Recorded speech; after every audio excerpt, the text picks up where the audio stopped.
जी आज press conferences के हवाले से, सियासत के हवाले से काफ़ी हंगामा खेज रहा और आज के दिन की सबसे बड़ी खबर इस वक्त तक मरियम नवाज साहिबा की प्रेस कॉन्फ्रेंस है।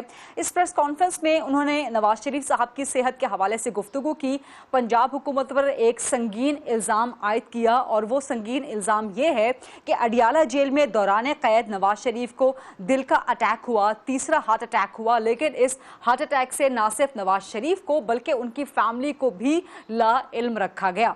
नवाज शरीफ की सेहत का मुकदमा लेके मरियम नवाज सामने आई और उन्होंने अपने मुताबिक अवाम के सामने मुकदमा रखा कि नवाज शरीफ की सेहत अगर इतनी ख़राब है तो उन्हें ज़मानत क्यों नहीं दी जाती।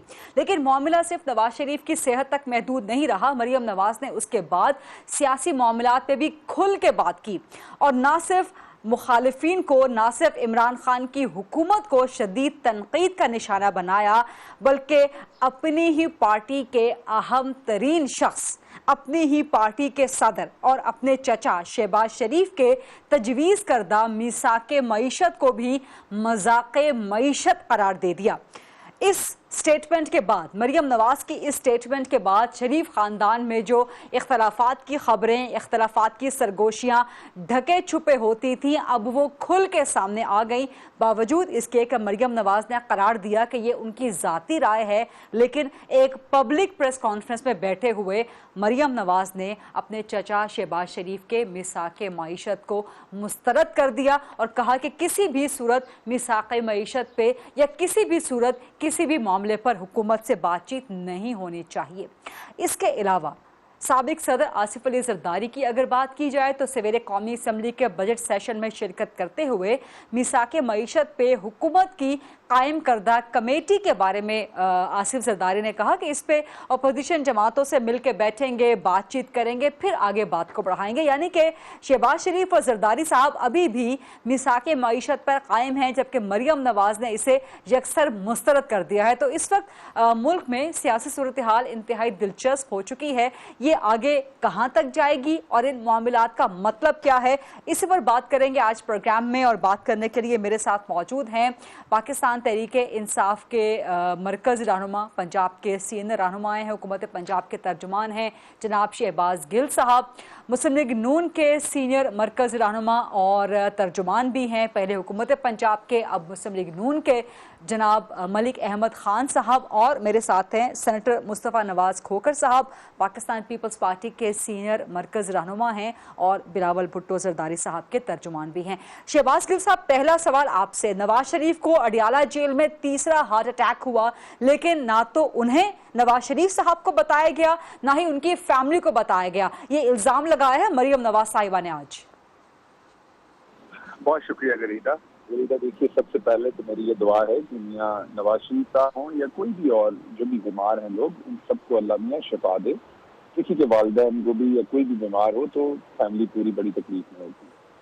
अब नवाज शरीफ साहब की जो सिचुएशन है, दवा के साथ नवाज शरीफ साहब की जो सिचुएशन है, आप ये समझती हैं कि वो बुजुर्ग है।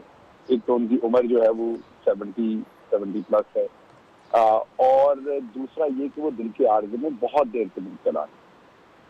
उस वजह से उनकी जो उनका ऑपरेशन भी हुआ है दिल का एक बहुत मेजर, उनकी जो सिचुएशन है वो ऐसे ही, इसको समझने के लिए, आम लोगों की समझ के लिए, तो जैसे आपको डायबिटीज हो जाती है या दिल का आपका बाईपास हो जाता है, तो उसके बाद आप एक कभी भी पूरी जिंदगी एक पूरे सेहतमंद इंसान की तरह आप जिंदगी नहीं गुजार सकते।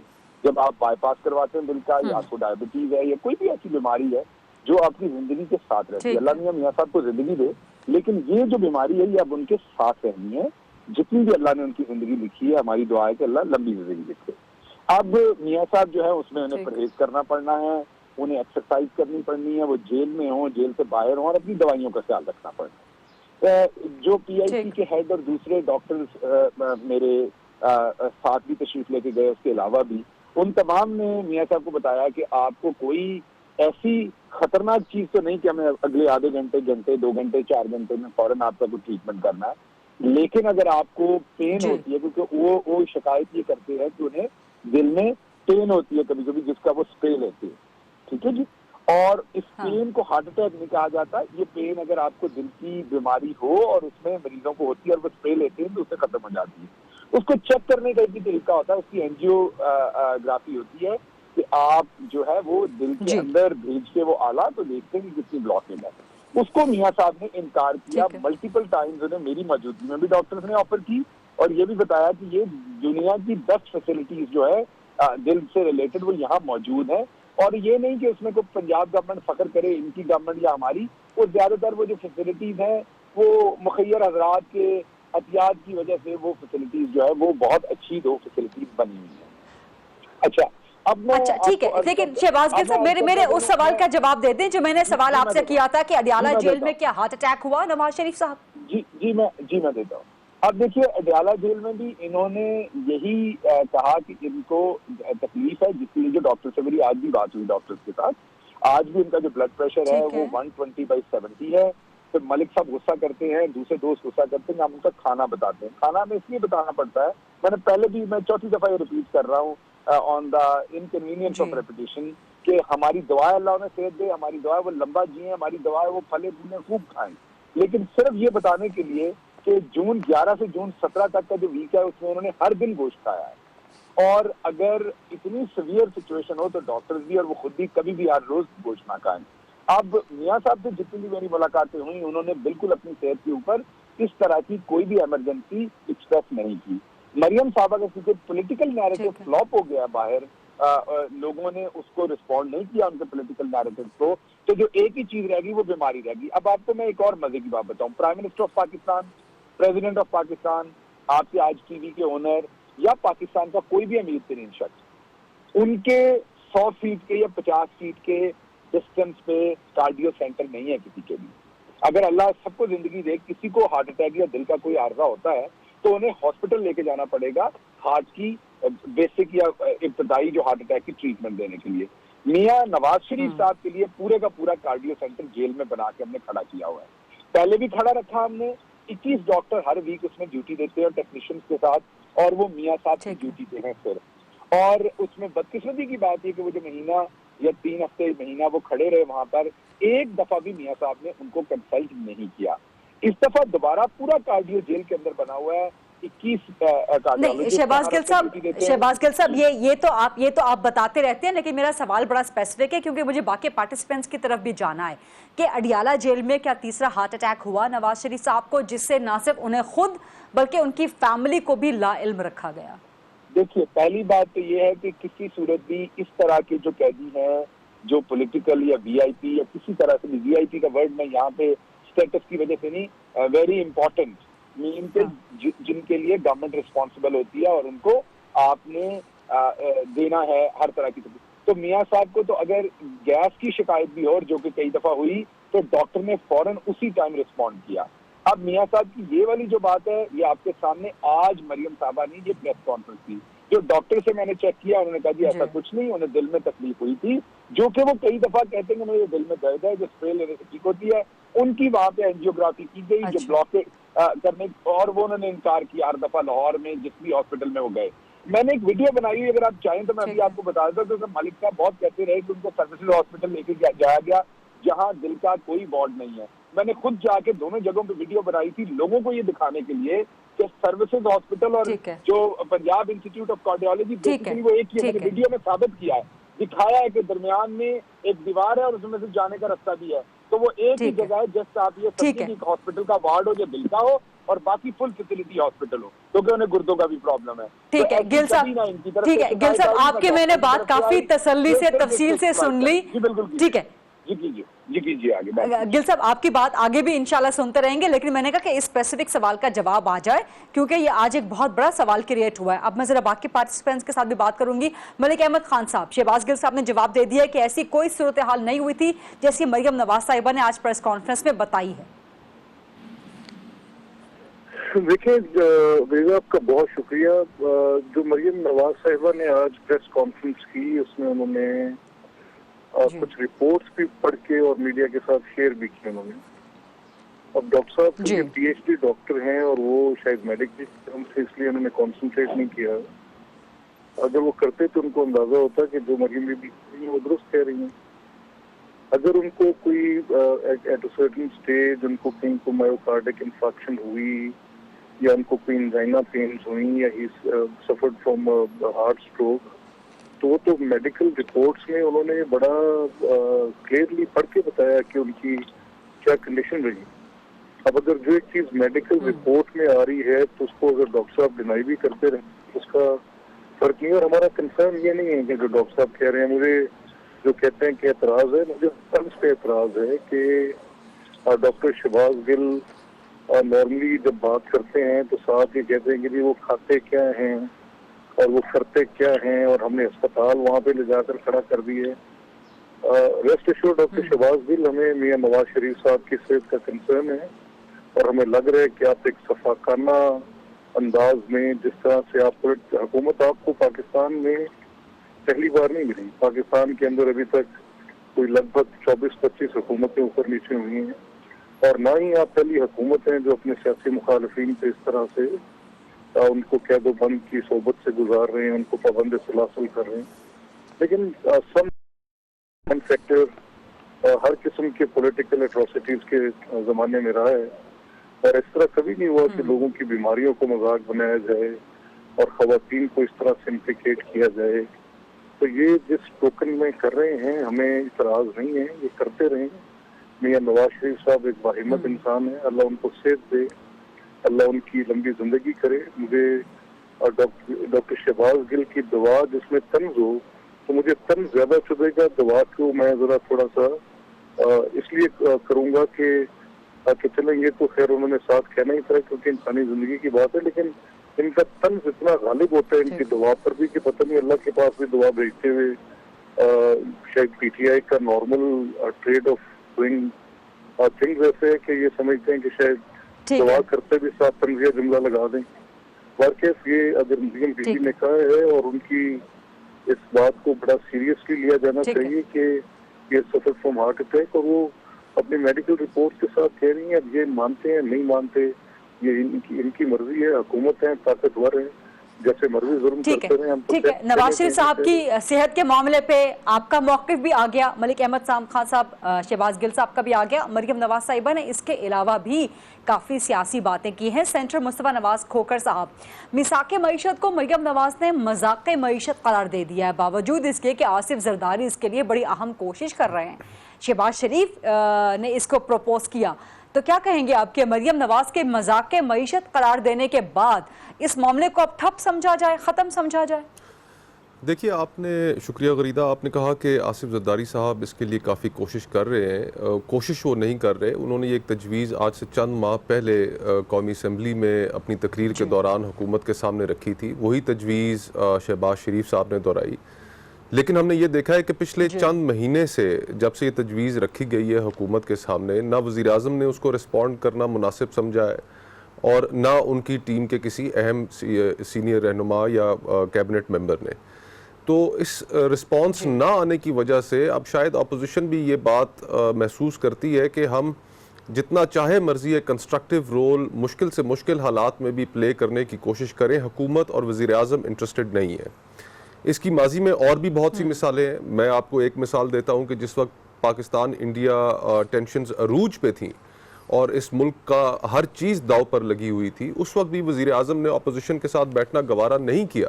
इतने सेंसिटिव अहम कौमी मामले पर भी वो अपोजिशन के साथ नहीं बैठे। उस वक्त भी जो जितनी अपोजिशन की मीटिंग्स हुई वो चीफ ऑफ आर्मी स्टाफ और दीगर फौजी क़यादत के साथ तो हुई, लेकिन वज़ीर आज़म ने उनमें बैठना गवारा नहीं किया।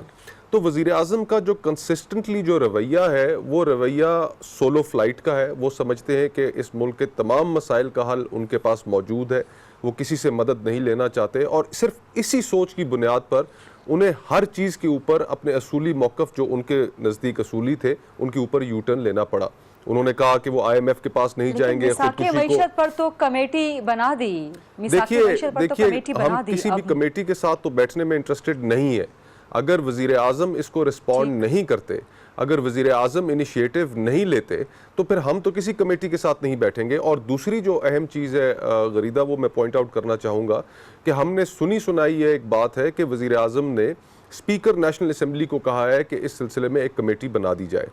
अब स्पीकर का जो ओहदा है वो स्पीकर का ओहदा एक न्यूट्रल इम्पार्शियल ओहदा है। As custodian of the house he can not be seen to be taking orders from the government, from the executive. और अगर वजीर आजम के ईमा पर वो एक कमेटी बना रहे हैं तो इनसे उनके अपने ऑफिस की जो इंडिपेंडेंस है, जो न्यूट्रलिटी है, वो कॉम्प्रोमाइज होती है। ये तो एक पॉलिसी चीज है। अगर हुकूमत इसमें वाकई वजीर आजम संजीदा होते तो वो फ्लोर ऑफ द हाउस पर या किसी और जगह पर इसके ऊपर पब्लिकली खुद इंगेज होने का इशारा देते, जो कि उन्होंने नहीं दिया। तो अब इसका नतीजा ये है इस तमाम सूरत हाल का गरीदा कि eventually end of the day इसकी जो कॉस्ट है वो इस मुल्क के अवाम ने पे करनी है। पिछले 10 माह के अंदर जो महंगाई है, जो बेरोज़गारी है, शरह सूद, जितने आप इकोनॉमिक इंडिकेटर्स उठाकर देखें वो इस वक्त एक बड़ी ब्लीक पिक्चर पेश कर रहे हैं। और हुकूमत जो कि पिछले साल के अंदर 3 बजट्स लेकर आई है, कुछ बैद नहीं कि इस बजट के बाद, जो कि वैसे ही IMF का तैयार करदा है, उसके बाद मजीद और लाने पर मजबूर हो जाए। तो ये सारी माशी सूरत हाल में हमने अपनी आवाम को बचाना है, उन तबकात को बचाना है, मिडिल क्लास को बचाना है, जिनको जो सैलरीड क्लास है, जो तनख्वाहदार तबका है, किसान है, मजदूर है, जिनकी ज़िंदगी इस वक्त अजीरन हो चुकी है। तो अगर हमने उन्हें बचाने के लिए, उन्हें तहफ़्फ़ुज़ देने के लिए कुछ ना किया तो फिर पाकिस्तान की इकॉनमी, जिसका ऑलरेडी मुवाजना हो रहा है कि ये अफगानिस्तान के बराबर की इकॉनमी है, साउथ एशिया में 14 इकॉनमीज़ हैं और उन 14 इकॉनमीज़ में से पाकिस्तान को सिक man of the south Asia कहा जा रहा है। तो हम इस अवाम का क्या करेंगे? हमारी किसी भी कंस्ट्रक्टिव चीज़ के ऊपर वो जवाब देने के लिए तैयार नहीं। ये एक अफसोसनाक सूरत हाल है। इस पर मजीद क्या कहा जा सकता है जी? लेकिन सेंटर मुस्तफ़ा साहब, अगर ओपोजिशन को अवाम का इतना दर्द है, अवाम के मसाइल का इतना एहसास है, जो कि आपकी बातों से वाज़े भी हो रहा है, रोज़ाना हम बजट की तकरीरें भी सुनते हैं, वहाँ से भी बहुत कुछ वाज़े हो जाता है, तो फिर कमेटी में बैठने पे एतराज़ क्यों है? चाहे वज़ीर आज़म खुद तश्कील दें, चाहे स्पीकर तश्कील दें, आप लोग ये मतलब ये एक पैटी से मामले पे इंसिस्टेंस क्यों है कि वज़ीर आज़म ही बात करें? अल्टीमेट हल तो आपका अवाम के मसाइल का हल होना चाहिए ना। देखिए, इसी तरह क्योंकि माजी में एक कमेटी अपोजिशन की इंसिस्टेंस पे वज़ीर आज़म ने बनाई, जो RTS फेलियर इलेक्शन के अंदर रिगिंग के हवाले से आपको याद होगा, और उस कमेटी की क्या नताइज निकले। कमेटियों में नताइज नहीं निकलते जब तक पॉलिटिकल लीडरशिप खुद सामने ना आए और ख़ुद इनिशिएटिव ना ले। वो माजी की मिसाल आपके सामने मौजूद है। और दूसरा गरीदा, मैं तो ये भी आपको रिकमेंड करूँगा कि किसी दिन हमारे तो जो जवाबात हैं तमाम पॉलिटिकल सिचुएशन पर, वो तो एक तरह से प्री डिटर्मिन्ड होते हैं। आप ज़रा किसी दिन आम आवाम को हमारी जगह पर, हम नुमाइंदों की जगह पर, मुख्तलिफ पार्टीज़ की जो हम टॉक शोज़ में बैठते हैं, किसी दिन किसी तनख्वाहदार तबके वाले को बिठाएं, किसी पेंशनर को बिठाएं, किसी किसान को बिठाएं, किसी और काम करने वाले शख्स को बिठाएं, तो आपको पता चले कि इस वक्त कितना सीरियस डिस्कनेक्ट है और अवाम कितनी बड़ी मुश्किलात से गुजर रहे हैं। सैलरीड क्लास का, मिडिल क्लास का कोई हाल नहीं रह गया। पिछले साल तक मुस्लिम लीग नून की हुकूमत में 12 लाख सालाना कमाने वाला, यानी कि लाख रुपया महीना जिसकी तनख्वाह थी, वो टैक्स से मुस्तशना था, उसके ऊपर टैक्स नहीं था। ये वो रकम कम करके 4 लाख रुपए के ऊपर ले आए, यानी कि जो महाना 30 से 35 हज़ार कमा रहा है उसको भी टैक्स के उसमें ले आए। तो ये सारी चीज़ें जो इन्होंने एकदम से करना शुरू की हैं, चाहे वो ट्रेडर्स हों, चाहे वो ताजिर हों, चाहे वो कारोबारी तबका हो, हर तबका परेशान है। और इस वक्त मुल्क में यकीन कीजिए ये इकोनॉमिक सूरत हाल जो है ये नेशनल सिक्योरिटी इशू बन चुकी है और हुकूमत की सीरियसनेस नजर आती नहीं।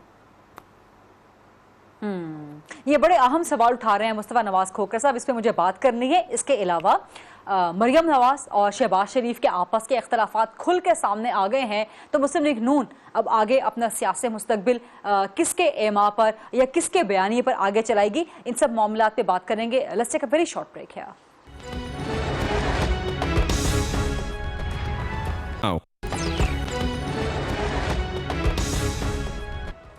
जी, welcome back after the break. Shahbaz Gill साहब, मीसाके मईशत क्यों नहीं वज़ीर आज़म साहब खुद बात करते? मामला क्या है, मसला क्या है? वज़ीर आज़म साहब खुद क्यों नहीं अपोजिशन से खिताब करते? खिताब से मेरी मुराद कौमी असम्बली में आके तकरीर करें, अपोजिशन को डायरेक्टली जवाब दें, या जो कौम से तकरीर करते हैं, कौम से खिताब करते हैं, वहाँ पे आके अपोजिशन की ऑफर का जवाब दें। देखिए गरीबा, बात यह है कि पाकिस्तान तहरीक इंसाफ एक तीसरी पार्टी है, तीसरी रियलिटी है। ये 2 पार्टी चल रही थी। अगर आप 1958 से देखें, जब से जुल्फ़िकार अली भुट्टो शहीद जो है वो गवर्नमेंट में आए, वहां से लेके अगर डायरेक्टली और इनडायरेक्टली आप दोनों पार्टी का ड्यूरेशन अगर आप ऐड करें, पीपल्स पार्टी और PMLN का, तो ये 50 साल से जायद का अरसा इनका बनता है जो ये गवर्नमेंट में रही दोनों पार्टी। इनका ये एक पॉलिटिक्स करने का अंदाज इनका है, और वो अंदाज जो है वो शायद इन्होंने अपनी जो भी इनकी रवायात हों, जो भी वजूहात हों, उनकी वजह से उन्होंने अपनाया कि जब ये गवर्नमेंट में आते थे तो 90s में तो ये सीरियस लड़ाई होती थी ना सीधी सीधी एक दूसरे के साथ, तो लड़ते लड़ते हो गई गुम, एक की चूंच और दूसरे की दुम, वो काम होता था, एक दूसरे के केसेस बनाना। लेकिन क्योंकि गवर्नमेंट कभी भी टाइम पूरा नहीं करती थी और उसमें अपनी इंटेंट नहीं होती थी, इसलिए कभी भी कोई करप्शन का केस जो है वो तोड़ नहीं चढ़ा पाकिस्तान में, वो उससे पहले ही फारिग हो जाता था। अब तहरीक इंसाफ जो आई है वो क्या कर सकेगी ये तो अल्लाह की बात बताएगी 5 साल के बाद। लेकिन जो इंटेंट है 23 साल से इमरान खान साहब जो आए हैं उसने 23 साल पहले एक इंसाफ का और अकाउंटेबिलिटी का नारा लगाया था करप्शन पे। अब तहरीक इंसाफ समझती है कि इन दो पार्टीज ने पाकिस्तान का कर्जा जो है वो 6,000 अरब से बढ़ा के 31,000 अरब किया है। तहरीक इंसाफ ये समझती है कि इन्होंने ऐसे प्रोजेक्ट लगाए हैं जिनसे इकोनॉमिक ग्रोथ तो नजर आई है, क्योंकि अगर आप अपने घर में भी कर्जे के पैसे से फ्रिज, टीवी, तोड़ फोड़ बाथरूम शुरू कर देते तो इकोनॉमिक ग्रोथ तो हो रही है वहां पे, लेकिन सस्टेनेबल इकोनॉमिक ग्रोथ नहीं हुई। इंसानों पे पैसा खर्च नहीं किया, इंस्टीट्यूशनलाइज नहीं किया हमने अपने आप को, अपनी एजुकेशन के मेयार को बेहतर नहीं किया, अपनी टेक्निकल एजुकेशन के मेयार को बेहतर नहीं किया। जो मिडिल ईस्ट में हमारे लोग काम कर रहे थे वो डे बाई डे कम हो रहे हैं। उसकी वजह ये है कि बांग्लादेश, फिलीपींस, इंडिया, वो इवन एक होटल की रिसेप्शन के ऊपर या अच्छा गोया, इसका मतलब है कि आप मानते हैं कि पिछले 10 सालों में जो कर्जे लिए हैं वो इंफ्रास्ट्रक्चर वगैरह लगाने में मतलब करप्शन नहीं हुई उसमें, वो टीवी फ्रिज खरीदा है, रोड वगैरह बनाई हैं, चीजें पुल वुल बनाए हैं। जी वरीगा, देखिए बात यह है कि मैंने जैसे आपकी खिदमत में अर्ज किया कि इंसानों के ऊपर पहली बात तो पैसे भी लगे। अब वो जब पैसे लगे हाँ। जो 6,000 से 30,000 तो वो नेचुरली इंफ्रास्ट्रक्चर पे और बड़े प्रोजेक्ट पे लगे, लेकिन वो जो बड़े प्रोजेक्ट हैं उन पे हमारा कहना ये है कि एलिजिबली वो लगे ही करप्शन करने के लिए, उनमें से क्योंकि बहुत बड़ा पैसा खाया जाता है बड़ा इजीली, इसीलिए उन पे प्रोजेक्ट, हालांकि पाकिस्तान को जरूरत थी ह्यूमन डेवलपमेंट करने की, इंसानों पे पैसा खर्च करने की, तालीम पे, अगर हमने वही पैसा जो इन प्रोजेक्ट पे खर्च किया है, फॉर एग्जाम्पल अगर हमने 300 बिलियन की ऑरेंज ट्रेन बनाई है, उसकी जो अभी हमने सब्सिडी पे चलानी है एक शहर के लिए, अगर हम राजनपुर के, डेरा गाजी खान के, अटक के, दूर दराज के तमाम लोगों, मियाँ वाली के, हम लोगों को अगर तालीम देते तो हम पाकिस्तान में ना से ही बाहर जाके बढ़िया मुआश कमा लेते और पाकिस्तान के लिए। अच्छा ठीक है, 1 मिनट के लिए आपको मैं यहीं पे रोकूंगी मलिक अहमद खान साहब, क्योंकि बात कंप्लीट कर लेंगे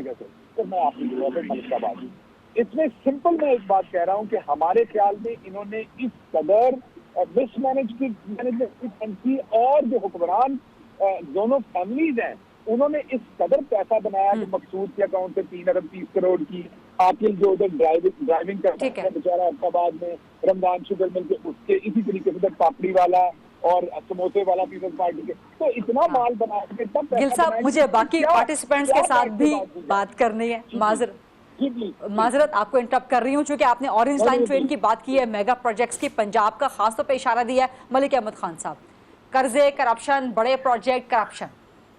नहीं देखिए गुजरीदा बात ये है कि मुझे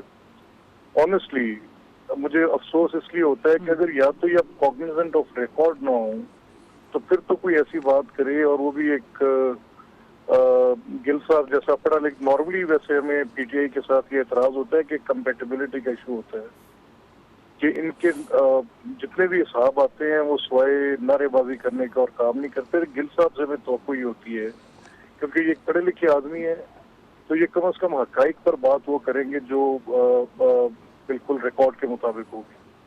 देखिए ऑरेंज लाइन मंसूबा, अब चार्टर ऑफ, मैं 2 चीजों को लिंक करूंगा कि चार्टर ऑफ इकोनॉमी की हमने बात क्यों की और मरियम बीबी ने क्यों आज कहा कि अब ये इनके साथ बात क्यों नहीं हो सकती। अब ऑरेंज लाइन मंसूबा बेसिकली एक प्रोजेक्ट है जो between 2 contracting parties EXIM bank के लोन के साथ ऑब्टेन किया गया, और सिमिलर लाइंस पे जो ऑरेंज लाइन का है वही कराची नॉर्दर्न सर्कुलर लाइन का प्रोजेक्ट है। अच्छा, अब ये प्रोजेक्ट डिमांड करके मांगा गया और ये इनके केपी के प्राइम चीफ मिनिस्टर इसी तरह का एक मंसूबा पेशावर के लिए मांगते थे। ये सारी चीजें रिकॉर्ड का हिस्सा है और इनको पता है, इनके पास है। लेकिन उसके बाद हुआ क्या, लाहौर का ऑरेंज लाइन का मंसूबा था, इस पे बेसिकली 7 साल का ग्रेस पीरियड है, यानी उन पैसों के साथ वो जो अभी जिसको 300 अरब कह रहे हैं, गिल साहब गलत बात कर रहे हैं, ये वो उसके अगर जितने भी आप सारी उसकी कंटिजेंसीज कॉस्ट भी डाल लें, उसकी डिलेज भी डाल लें जो इनकी अब इस नाहली की वजह से उसकी डिले हो रही है, तो सारा कुछ भी डालने के बाद वो 176 अरब उसकी एक्चुअल प्राइस है, जिसमें से जो 60% है वो बैंक का लोन है और 40% वो था जो उसके सिविल वर्क्स और उसमें गवर्नमेंट ऑफ पंजाब ने अपने रिसोर्सेज के साथ देना था, जिसमें कुछ परचेज ऑफ लैंड भी थी जो सेक्शन 4 के तहत देनी। अब इस सूरत में 7 साल का ग्रेस पीरियड है जिसमें आपने एक पेनी पे नहीं करनी। पूरी दुनिया में जहां पर मैस ट्रांजिट के मंसूबे कंसीव किए जाते हैं वहां पर सिर्फ 2 फैक्टर सामने रखते हैं कि कितनी ट्रैफिक आप ऑफ रोड करेंगे, फ्यूल की मद में कितनी कंजम्पशन करेंगे, and time is money today, और टाइम कितना सेव करेंगे आप।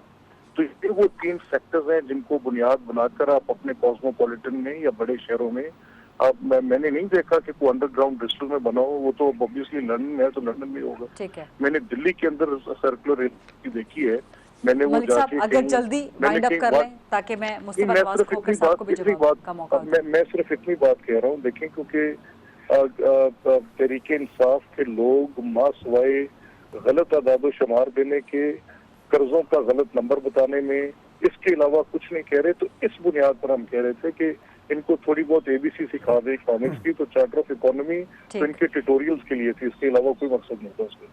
अब मरियम बीबी का ये ख्याल है कि ऐसे नलायकों को ट्यूटोरियल देने का भी कोई फायदा नहीं होना, समझ नहीं आनी, इसलिए उन्होंने ये कहा।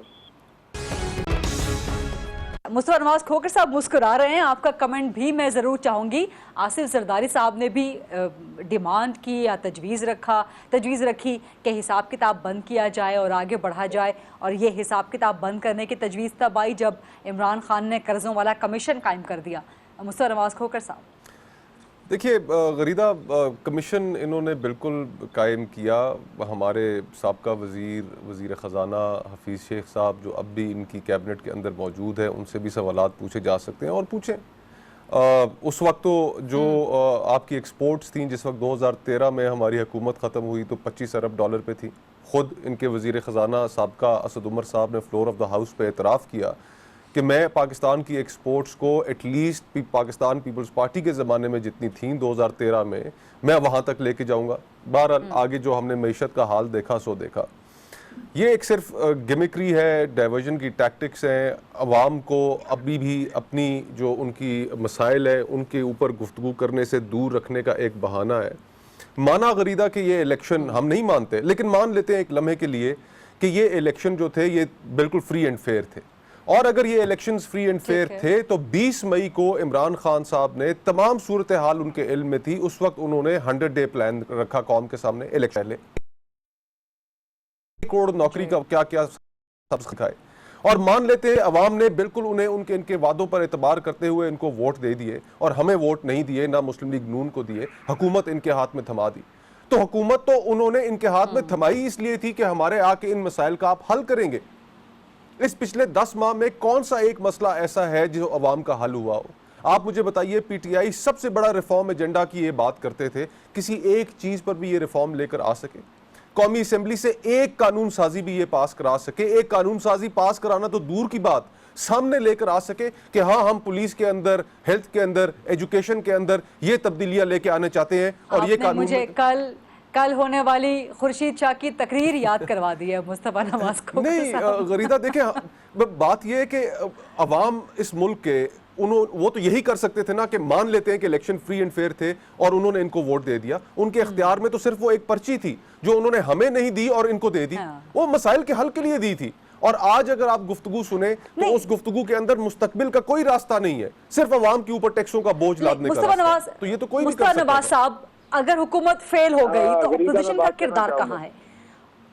देखिए हमने तो आप बात करना चाह रहे हैं, मुझे बता, मैं एक सवाल जरा मुस्तफा नवाज साहब से करना चाहती हूँ। मुस्तफा नवाज साहब, अपोजिशन का किरदार कहाँ है? ऑल पार्टीज कॉन्फ्रेंस आपकी कहाँ गई? कुछ पता नहीं है उसका, कब होनी है किसी को भी मालूम नहीं है। शहबाज और जरदारी साहब एक तरफ किबला रुख किए हुए हैं, मरियम नवाज बिलावल साहब दूसरी तरफ किबला रुख किए हुए हैं, तो ये हो क्या रहा है? देखिए एपीसी का जहाँ तक ताल्लुक है वो तो इस महीने के आखिर में हो जाएगी, और मौलाना फजलुर रहमान साहब उस ज़मीन में तमाम जो बाकी पॉलिटिकल पार्टीज़ हैं उनके साथ राब्ते में भी हैं, और हमारी जो बिलावल भुट्टो साहब ने जो इफ्तार की थी, उस इफ्तार पे जब अपोजिशन के सारे रहनुमा इकट्ठे हुए तो उस वक्त भी जो सबसे अहम नुक्ता हमारे सामने था गरीदा, वो यही था कि इस वक्त जो अवाम ऑन ग्राउंड जो हालत है, वो अवाम ये ना हो कि आगे निकल जाए और सियासी जमातें पीछे रह जाएं। अवाम को इस वक्त अपने जो रिलीफ के लिए कुछ ना कुछ चाहिए। ये IMF का तैयार किया हुआ बजट ये अवाम के लिए एक बड़ी तबाही लेकर आएगा। जुलाई के महीने के आखिर से जिस वक्त अवाम को गैस, बिजली, इन अशिया खुर्दनोश की महंगाई, ये सारे झटके बर्दाश्त करने पड़ेंगे, तो एक आम मिडिल क्लास आदमी, सैलरीड क्लास आदमी वो नहीं गुजारा कर सकेगा। इकोनॉमिस्ट ऑन रिकॉर्ड हैं जो ये प्रिडिक्ट कर रहे हैं कि सिर्फ इस साल पाकिस्तान में 1 करोड़ 20 लाख लोग जो मिडिल क्लास का से ताल्लुक रखते हैं वो सतह गुर्बत से नीचे चले जाएंगे। ये एक बहुत खौफनाक तस्वीर है। हमें हालात का हमें समझना पड़ेगा। और ये मुल्क नौजवानों का मुल्क है। 60% से कम आबादी 30 साल से लोगों की कम उम्र की है। वो जब उनके सामने कोई मुस्तकबिल की होप नहीं होगी, कोई रोजगार के वसाइल नहीं होंगे, इतनी बुरी महंगाई के शिकंजे में वो जकड़े होंगे, तो ये एक बहुत गलत तरफ चीजें चली जाएंगी। शहबाज गिल साहब, आप कुछ कमेंट करना चाह रहे थे, अब बोलिएगा। जी, मैं 2-3 चीजें तो वाजे कर दूं। मलिक साहब ने पहले तो कहा कि मैंने गलत नंबर दिए, 176 अरब का इन्होंने कहा, तो ये 1648 मिलियन डॉलर का सीधा सीधा लोन है जी, जमीन बैंक का जो है। और ये आप कैलकुलेट करेंगे तो ये 250 अरब ये बन जाते हैं, 247 अरब तकरीबन। उसके बाद इसमें तकरीबन जो रिक्वायर हुई और सिक्योरिटी की और दूसरी तमाम इंफ्रास्ट्रक्चर टूटा, उस सबको मिला के 39 बिलियन रुपीज पाकिस्तानी का ये है। तो मैंने 300 बिलियन कहे, इन्होंने 176 कहे, तो आप कैलकुलेट करेंगे तो ये तकरीबन कुछ 290 बिलियन पे 285 बिलियन 90 बिलियन इसका है। अभी उसमें कंप्लीट होना है। दूसरी बात इन्होंने कहा कि हमारी नालायकी की वजह से बार बार ये वर्ड यूज करते हैं, फिर इन्होंने कहना मैं पर्सनल हो जाऊंगा। बदकिस्मती से ये प्राइम मिनिस्टर के लिए बार बार नालायकी का वर्ड यूज करते हैं, जिन्होंने इस मुल्क के लिए 2-3 जो बहुत ही अच्छे और बड़े काम करके दिए। और किसके नैरेटिव पे करते हैं? किस मोहतरमा, जो मेरे लिए खातून होने के नाते बहुत इज्जत की जगह पे हैं, लेकिन किस मोहतरमा ने उनको ये नाम दिया है जो मेडिकल कॉलेज में दाखिला नहीं ले सकी, वो इतनी नालायक थी। जब उन्होंने लेना था दाखिला तो उनके वालिद को मेडिकल कॉलेज से प्रिंसिपल को निकालना पड़ा क्योंकि वो खुद नालायक थी। नहीं शहबाज गिल साहब, ये आप पर्सनल अटैक कर रहे हैं। शहबाज गिल साहब, ये आप पर्सनल हो रहे हैं, ये आप पर्सनल हो रहे हैं। नहीं, मैं इस चीज की इजाजत बिल्कुल नहीं दूंगी। आप उनकी सियासत से इख्तलाफ करें, आप उनकी आइडियोलॉजी से इख्तलाफ करें, आप उनके स्टेटमेंट, ये और पर्सनल नहीं है गरीदा, ये पर्सनल नहीं है। क्या हो गया? मैंने शहबाज गिल साहब, आप उनकी सियासत से मैं किसी को भी इजाजत नहीं दूंगी। मैंने उनकी तालीमी काबिलियत पे बात की है, मैंने उनकी पर्सनल जात के ऊपर कोई बात नहीं की। मैंने उनकी तालीमी काबिलियत, मैं इमरान खान साहब के लिए भी इसकी इजाजत नहीं दूंगी या किसी और के लिए भी इसकी इजाजत नहीं दूंगी। मैंने तालीमी काबिलियत के ऊपर बात की है। और क्योंकि प्राइम मिनिस्टर के लिए नालायक का वर्ड इस्तेमाल किया गया था, तो मैं बता रहा हूँ कि नालायकी और लायकी क्या होगा। मैं कुछ कहना चाहूंगा जी, मैं कुछ कहना चाहूंगा। सर ये आप प्रेस कॉन्फ्रेंस में कर लें, मेरे प्रोग्राम में ये ना करें। आप प्रेस कॉन्फ्रेंस में बेशक कर लीजिएगा, इस किस्म की बातें मेरे प्रोग्राम में ना करें। मुस्तफा नवाज साहब का, अच्छा गिल साहब जरा जल्दी बात खत्म कर लीजिएगा ताकि मैं मलिक अहमद साहब को भी टाइम दे दूं। मुस्तफा नवाज साहब ने, मलिक साहब मैं आपके पास आऊँ, मलिक साहब मैं आपके पास आऊँ। पहले 8 महीनों में क्या किया? गरीब के लिए जिंदगी बहुत मुश्किल कर दी। बिल्कुल भी गरीब के लिए जिंदगी मुश्किल हुई। गरीब के लिए इसलिए जिंदगी इनकी वजह से मुश्किल हुई जब इन्होंने लूट मार करके 6,000 से 31,000 इस मुल्क के कर्जे ज्यादा किए। और हमारा करंट अकाउंट डेफिसिट जो PMLN को 2.5 मिला था बिलियन डॉलर, गिल साहब टाइम भी खत्म हो रहा है, जरा जल्दी अगर वाइंड अप कर लें। 19 बिलियन डॉलर किया और हमने पहले 8 महीनों में उसे कम करके 13 बिलियन, आज वो ट्रिब्यून की स्टोरी है, देखिए कितनी पॉजिटिव स्टोरी है।